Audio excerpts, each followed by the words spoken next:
او سلامونه مو هرکلی کوم. ګرانو او زړه ته رانږدې دوستانو، نن درسره د ښځې او خاوند په هکله ډېره د پند نه ډکه قصه شیر کوم.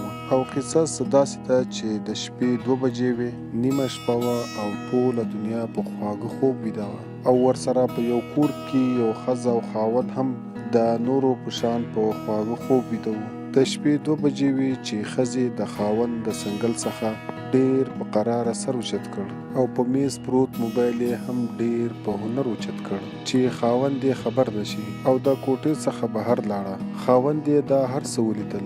نیم ساعت وروسته چې ښځه واپس کوټې ته راغله او په ارامه ویده شوه، نو خاوند یې موبایل راواخیستل او ښه یې لټ په لټ چک کړ، خو په موبایل کې یې هم هیڅ پیدا نه کړل. نه خو چا دې موبایل ته رینګ کړی او نه خو له دې طرف نه کوم کال یا میسج شوی و. نو خاوند یې نور هم په سوچ او فکر کې شو چې شاید د موبایل نمبر یې ډیلیټ کړی وي. خیر، دا شپه وه چې تېره شوه او خاوند هم تر سهاره پورې په سوچونو فکرونو کې و. دویمه شپه چې خاوند ډېر په چل او هنر سره خپل سیم کارت او د ښځې سیم کارت یې په خپل موبایل کې کېښود. بیا هم هماغسې چې د شپې 2 بجې شوې، ښځه بیا پاڅېده، خپل موبایل یې واخیست او په ډېره ارامه سره د کوټې څخه ووتله.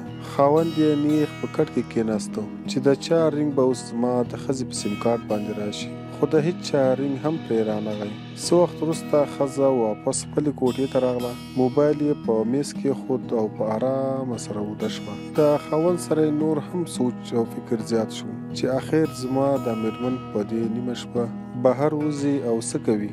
درېیمه شپه چې ښځه بیا د کوټې څخه ووته، نو خاوند یې هم 15 منټه وروسته ورپسې ووتل او ګوري چې د ډېر یو عجیب منظر سره مخامخ شو.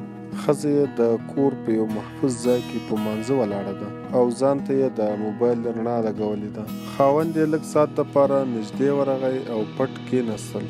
ښځې چې سلام وګرځول، نو دواړه لاسونه یې د اسمان طرف ته اوچت کړل او د الله تعالی څخه یې دا دعا وغوښتله چې یا الله، یا زما ربه، که زما عمر زما د خاوند څخه زیات وي، یا پروردګاره ته زما نیم عمر زما خاوند ته ورکړې.